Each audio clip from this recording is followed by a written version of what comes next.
अस्सलाम वालेकुम। आज हम लोग बायोलॉजी के चैप्टर नंबर 2 को पढ़ेंगे।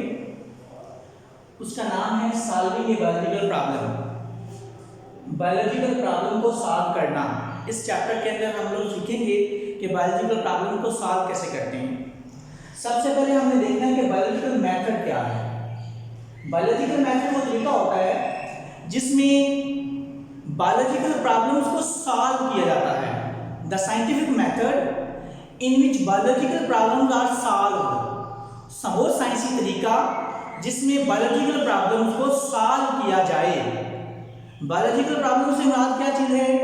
बायोलॉजिकल प्रॉब्लम से मुराद वो चीज है जो लिविंग थिंग का कोई मसला हो, लिविंग थिंग का कोई प्रॉब्लम हो, उसका कोई मसला हो, उसे बायोलॉजिकल प्रॉब्लम बोलते हैं। जानदारों का कोई मसला, फॉर एग्जांपल आजकल जो जानदारों को जिस मसले का सामना है उसका नाम है कोविड-19, जिसे हम कोरोना वायरस भी बोलते हैं।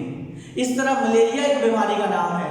इस तरह मुख्तलिफ जो बीमारियों के नाम हैं, बीमारियां जो हैं वो मसाइल हैं बायोलॉजिकल के।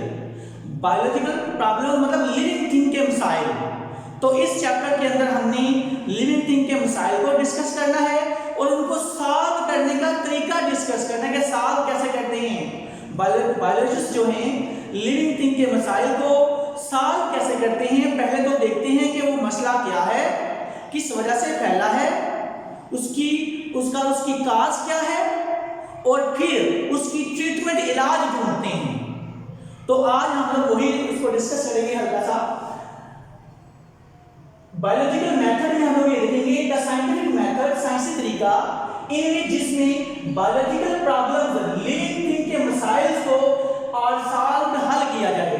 लिविंग थिंग्स के मसाइल को सॉल्व करने का जो तरीका होता है उसे हम लोग बोलते हैं बायोलॉजिकल मेथड। बायोलॉजिकल मेथड को सॉल्व करने के लिए बायोलॉजिकल मेथड में जो एक मेन बात है बायोलॉजिकल प्रॉब्लम के कुछ स्टेप्स हैं। बायोलॉजिस्ट जो होते हैं वो बायोलॉजिकल प्रॉब्लम को सॉल्व करने के लिए कुछ स्टेप फॉलो करते हैं। वो आज स्टेप हम लोग देखने लगेंगे। ये जो स्टेप्स हैं, steps for solving a biological problem को सॉल्व करने के स्टेप्स हैं। Steps for solving biological problem, उनमें सबसे पहला जो है ये रिकॉग्निशन ऑफ बायोलॉजिकल प्रॉब्लम है। रिकॉग्निशन से लिखा गया यहाँ पे रिकॉग्निशन ऑफ बायोलॉजिकल प्रॉब्लम है। बायोलॉजिकल प्रॉब्लम को सॉल्व करना, बायोलॉजिकल प्रॉब्लम की पहचान करना, रिकॉग्नाइज करना, पहचान करना कि मसला है क्या। तो हमें पता चल चुका होगा जैसे कि साइंटिस्ट से चाइना के डॉक्टर ने किसी ने बताया था कि जो लोग बीमार हो रहे हैं रिसेंटली, ये एक वायरस है जिसे कोरोना वायरस कहते हैं, कोविड-19 जिसको नाम दिया गया था। ये सबसे पहले उसने बताया था। उस साइंटिस्ट सिर्फ एक डॉक्टर ने इसकी पहचान की थी, जिसे यानी इसको बोलते हैं रिकॉग्निशन ऑफ बायोलॉजिकल प्रॉब्लम, कि लोग बीमार तो हो रहे हैं, पता नहीं चल रहा था किस वजह से बीमार हो रहे हैं। तो उसने बताया था कि ये जो लोग बीमार हो रहे हैं इनकी वजह कोरोना वायरस है। रिकॉग्नाइज कर लिया था उसने बायोलॉजिकल प्रॉब्लम को। लेकिन बाद में चाइना के जो डॉक्टर, चाइना की जो अथॉरिटी थी उसने इस बात को, पहले तो उस डॉक्टर को जो है बुरा भला कहा।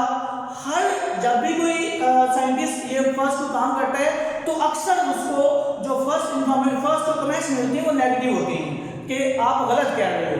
तो हालांकि वो बहुत सारी चीज़ों को फॉलो कर रहा होता है।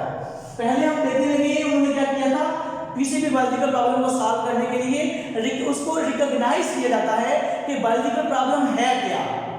फिर रिकॉग्नाइज करने के बाद जब पता लगा लिया जाता है तो सेकंड स्टेप होता है ऑब्जर्वेशन।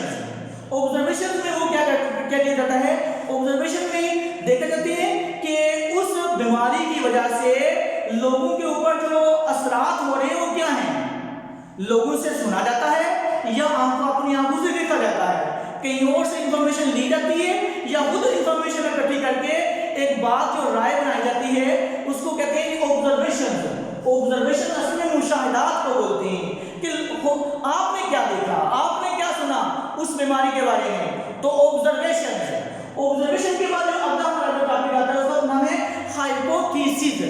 फॉर्मुलेशन ऑफ हाइपोथेसिस बनाना ये जो हाइपोथेसिस लिखा है इसका क्या, इसका पूरा जो नाम है फॉर्मेशन ऑफ हाइपोथेसिस। हाइपोथेसिस को फॉर्मुलेट करना, हाइपोथेसिस इसको हम लोग एक अंदाज, इसको बोलते हैं अंदाजे लगाना। आसान मतलब इसका अंदाजा लगाना है। इसका एक मुश्किल मतलब है जिसको हम लोग बोलते हैं मफरूजा बनाना।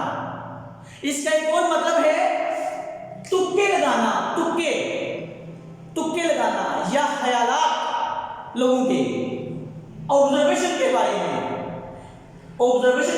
लोगों के ख्यालात।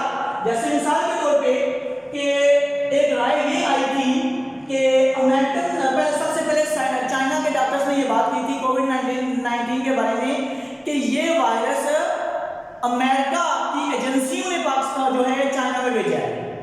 ये उनकी एक अंदाजा था। फिर बाद में ये जो है चाइना जब ये वायरस चला गया अमेरिका में भी लोगों को उसने मुतासर किया, तो अमेरिकन ने ये कहा कि ये वायरस चाइना की लेबॉरेटरी के अंदर तैयार हुआ है। ये भी उनका अंदाजा था। और फिर एक और अंदाजा भी ये था कि इस वायरस की वजह जानवर हैं, जानवरों से ये वायरस फैला है। ये सारे लोगों के अंदाजे थे, मफरूजे थे, ख्यालात थे, तुक्के थे। अब उसके बाद अगला स्टेप होता है हाइपोथेसिस बनाना। डिडक्शन में हाइपोथेसिस के बाद अगला स्टेप है डिडक्शन में क्या किया जाता है कि इफ और देन का यूज किया जाता है। ये लॉजिकल कंसीक्वेंसेस होते हैं ऑफ हाइपोथेसिस के। Deductions are the logical consequences of a hypothesis को के बारे में एक ऐसी राय कायम करनी है जिसको ज़हन भी माने, मंतकी दलाइल पेश करने हैं। मिसाल के तौर पे कि इफ और देन का यूज करना, जैसे हमने ये कहा था कि वो वायरस जो है चाइना की लेबॉरेटरी में अमेरिका ने कहा कि तैयार हुआ है। अगर ये बात सही होती तो उसकी डिडक्शन क्या होगी? इसकी डिडक्शन क्या थी कि अगर वायरस चाइना की लेबॉरेटरी ने तैयार किया है तो फिर चाइना की लेबॉरेटरी के को अगर हम लोग उसको सर्च करें तो उसके नमूने या उसकी निशानियां कुछ ना कुछ हमें मिल जानी चाहिए। देखो, अगर चाइना की लेबॉरेटरी ने तैयार किया है तो फिर का वर्ड आ गया, पहले अगर फिर और इसके बाद फिर लग गया। इफ एंड देन यूज होता है इसके सेंटेंस में। अगर ऐसा हुआ है तो फिर ऐसा हुआ होगा, डिडक्शन इसको बोलते हैं। और जब डिडक्शन को देखते हैं कि डिडक्शन जो है रिलेटेड टू हाइपोथेसिस होना चाहिए। रिलेटेड टू हाइपोथेसिस होगा तो ही उस डिडक्शन को सही डिडक्शन माना जाएगा। अब डिडक्शन के बाद अगला जो स्टेप होता है एक्सपेरिमेंटेशन है। एक्सपेरिमेंट्स के जरिए से हमने ये बात साबित करनी है जितनी भी डिडक्शन बनाई थी। फॉर एग्जांपल, अगर चाइना ने वायरस बनाया है तो उसकी लेबॉरेटरी में ये मौजूद होना चाहिए, या अगर दूसरी डिडक्शन, अगर अमेरिका ने ये वायरस फैलाया है तो उसकी लेबॉरेटरी के अंदर ये वायरस मौजूद होना चाहिए। और अगर ये वायरस फैला है जानवर से तो जानवरों के अंदर भी ये वायरस मौजूद होना चाहिए। ये तीन डिडक्शन थी। इन डिडक्शंस को टेस्ट करते हैं, उनके ऊपर एक्सपेरिमेंट करते हैं। उन एक्सपेरिमेंट से जो भी नतीजा हासिल करें उसकी हमने क्या बना लेंगे, समरी। उसको सही मानना है, उसको उस बात को फिर उसी को डिस्कस करने कि इसकी वजह ये थी। और फिर जब उसकी वजह मालूम हमने कर लेनी है, फिर इसमें हमने फालतू जो अंदाजे लगाए थे उनको हमने रद्द करना है और मेन बात की समरी बना देनी है। समरी मतलब खुलासा, समरी बना लेनी है, समराइजेशन ऑफ रिजल्ट्स की समरी बनानी है। निचोड़ जो है ना वो हमने लिख लेनी है। और फिर अगला जो लास्ट इसका जो स्टेप होता है इसको बोलते हैं रिपोर्टिंग द रिजल्ट। यानी क्या, जो आपने इस बीमारी के का इलाज ढूंढा था, वजह और इलाज दोनों का ढूंढ लिए हैं, तो इसके बारे में लोगों को बताना, रिपोर्टिंग करना।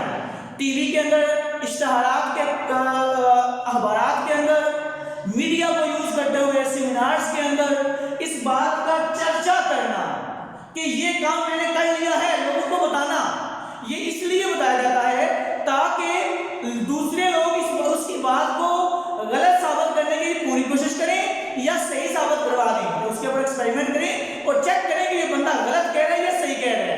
और ये इसलिए जरूरी है रिपोर्टिंग द रिजल्ट। और जब दूसरे साइंटिस्ट उसको चैलेंज के तौर पर लेते हैं, क्योंकि अगर एक साइंटिस्ट ने ये बात की है तो दूसरे साइंटिस्ट इस बात को चैलेंज के तौर पर लेते हैं, इसने गलत कहा होगा, इसने कैसे कह दिया, फिर उसको खुद वो इन स्टेप्स को फॉलो करते हैं और फिर चेक करते हैं। और चेक करने के बाद अगर वो दूसरे साइंटिस्ट जो चेक कर रहे हैं वो भी एंड पे वही बात कहे जो उस एक साइंटिस्ट ने पहले कही थी, उसको प्रूव किया था, तो फिर इसको इस तरह फर्दर बार बार टेस्ट किया जाता है और टेस्ट करने के बाद एंड पे कंक्लूजन रिजल्ट निकाला जाता है कि हाँ ये इस बीमारी ये पहले इस वजह से थी, इसको फैलाया इसने है, इसकी वजह ये है और इसका इलाज ये है।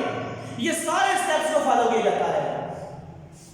आज हमने एक तो देखा था बायोलॉजिकल मेथड को फर्स्ट ऑफ ऑल हमने इसकी डेफिनेशन देखी थी कि बायोलॉजिकल मेथड में होता क्या है, बायोलॉजिकल प्रॉब्लम्स को सॉल्व किया जाता है। The scientific method in which biological problems are solved, वो साइंसी तरीका जिसमें बायोलॉजिकल प्रॉब्लम्स को सॉल्व किया जाए वो बायोलॉजिकल मेथड कहलाता है, बायोलॉजिकल मेथड। अब बायोलॉजिकल प्रॉब्लम जो होती है, बायोलॉजिकल प्रॉब्लम को सॉल्व करने के लिए बायोलॉजिस्ट कुछ स्टेप्स लेते हैं, उनके यहाँ पे मैंने नाम लिखे हैं, steps for the solving a biological problem. उसमें सबसे पहला रिकॉग्निशन है, पहचान करनी है, रिकॉग्निशन ऑफ बायोलॉजिकल प्रॉब्लम, फिर उसकी ऑब्जर्वेशन है, फिर थर्ड पे हाइपोथेसिस है, फोर्थ स्टेप उसका डिडक्शन है और फिफ्थ स्टेप उसका एक्सपेरिमेंटेशन है, सिक्स्थ स्टेप है इसका समराइजेशन ऑफ रिजल्ट है और लास्ट वन जो है रिपोर्टिंग द रिजल्ट है। फी मानेंगे।